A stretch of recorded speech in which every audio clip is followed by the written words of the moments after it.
Andhari tiger reserve में पर्यटकों को हमेशा बाघों के अलग अलग अनुभव मिलते हैं। यही कारण है कि पर्यटक ताड़ोबा अंधारी टाइगर रिजर्व में आते हैं। वर्तमान में छोटी तारा बाघिन के 7 से 8 महीने के शावक पर्यटकों के लिए आकर्षण बन गए हैं। अंधारी टाइगर रिजर्व में पर्यटकों को हमेशा बाघों के अलग अलग अनुभव मिलते हैं।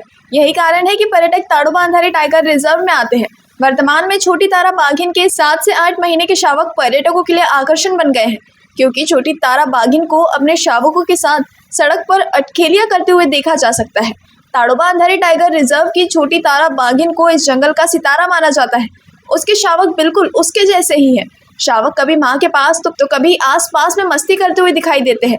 ताड़ोबा के कोर क्षेत्र में वन्यजीव प्रेमी तथा छाया चित्रकार अर्थ पंकज तिड़के ने उनके मस्ती भरे पलों को अपने कैमरे में कैद किया। मानसून अवकाश के बाद वन पर्यटक का सीजन अभी शुरू हुआ है। पर्यटकों ने ताड़ोबा अंधारी टाइगर रिजर्व की ओर अपनी पहली दौड़ लगाई है।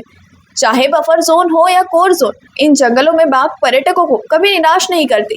इस टाइगर रिजर्व में बाघों और उनके शावकों की कई कहानियां लिखी गई है। छोटी तारा बाघिन को पहली बार 2014 के आसपास रेडियो कॉलर लगाया गया था।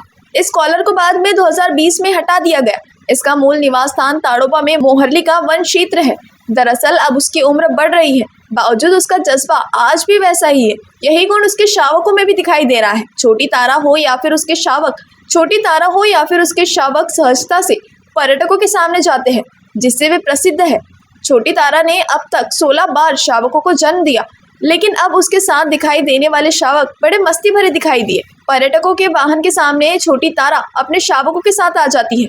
हाल ही में कोर जोन में दोनों शावकों ने अपने मस्ती भरे पल से पर्यटकों को लुभा रहे हैं। शुरुआत में यह दोनों शावक आपस में भिड़ रहे हैं ऐसा महसूस हो रहा था, लेकिन बाद में वे एक दूसरे के साथ मस्ती करते दिखाई दिए।